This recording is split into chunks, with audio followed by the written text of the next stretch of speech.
ఈ చెట్టు చూసుకున్నట్టయితే ఇది తైవాన్ పింక్ కాబట్టి పింక్కి ఎక్కువ రేట్ ఉంటుంది. ఇప్పుడు వైట్ పల్పు ఉండేదానికి చూసుకున్నట్టయితే మనం ఒక 20 to 30 రూపీస్ డిఫరెంట్ ఉంటుంది చెట్టుకి. పింక్ పల్పు ఉన్నదానికి ఎక్కువ రేట్ ఉంటుంది, బట్ స్వీట్గానే ఉంటుంది. పింక్ ఎక్కువ లైక్ చేస్తారు అందరూ.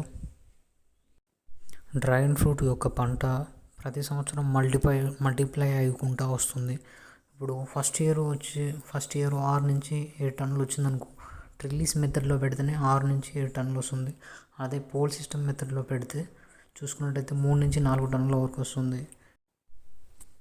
పోల్ సిస్టంలో చూసుకున్నట్టయితే మనం ఒక 2000 మొక్కలు పడతాయి. ఈ ట్రిల్లిస్ మెథడ్లో ఎక్కువ చెట్లు పడతాయి, 8000 నుంచి 10,000 మొక్కలు పడతాయి. సో క్రాప్ ఈల్డింగ్ గిన ఎక్కువ ఉంటుంది, పంట దిగుబడి గిన చాలా ఎక్కువ ఉంటుంది.